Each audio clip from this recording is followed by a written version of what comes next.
ATV news मध्ये आपले स्वागत आहे। आपण पाहत आहात आदिवासी न्यूज वार्ता मध्ये परिसरातील क्रीडा, शैक्षणिक, राजकीय व इतरही घडामोडी। आता पाहूयात सविस्तर वृत्त। आदिवासी न्यूज वार्तासाठी नंदकुमार तोटेवाड। सूचना न देता शेतातून रस्ता काढल्यामुळे शेतकऱ्याची आत्महत्या। अभियंता व ठेकेदारावर कारवाई करण्याची मागणी यासाठी आमरण उपोषण।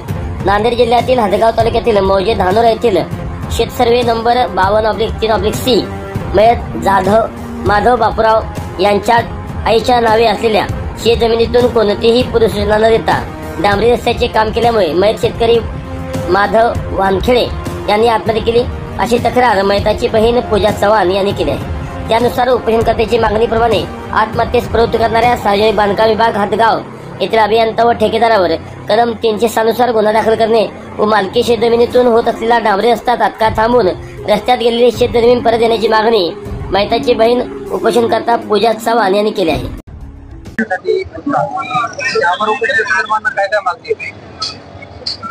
माझं नाव पूजा निवृत्ती चव्हाण आहे। मी मयत माधव बापूराव वानखेडेची बहीण आहे। मी जिल्हाधिकारी कार्यालयाला काल दिनांक 4/6/2025 रोजी आमरण उपोषणासाठी बसलेली आहे। माझा भाऊ माझ्या वडिलांची मालकी हक्काची जमीन आहे। मालकी हक्काच्या जमिनीमधून जबरदस्ती रोड नेता येतं।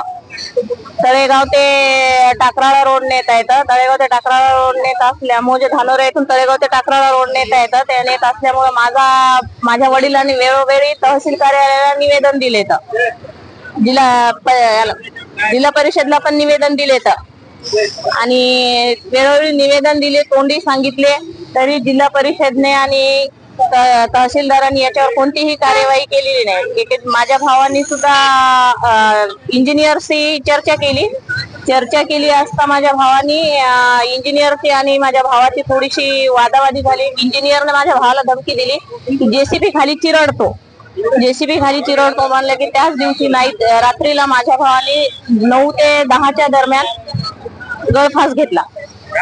माझी फक्त जिल्हाधिकारी साहेबांना एकच विनंती आहे, या प्रकरणाशी संबंधित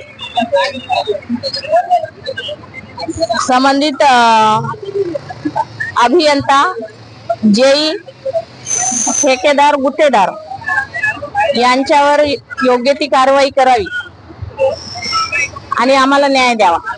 माझ्या वडिलांच्या शेतातून जो रोड जात आहे तो रोड तात्काळ थांबवावा, माझ्या वडिलांची जमीन मोजून द्यावी आणि रोड न्यावा त्यांनी।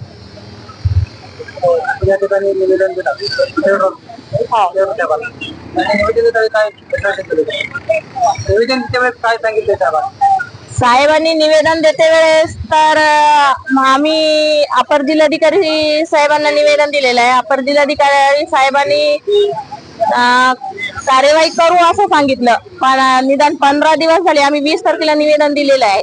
15 दिवसामध्ये कुठलीही कार्यवाही केलेली नसल्यामुळे आम्हाला आमरण उपोषणासाठी बसावं लागलं। मागण्या जर मान्य नाही झाल्या तर आम्ही उपोषणाहून उठणार नाही। एक तर आमच्या मागण्या मान्य कराव्या, नाहीतर मग आम्हाला आत्मदहन करावं लागेल इथं।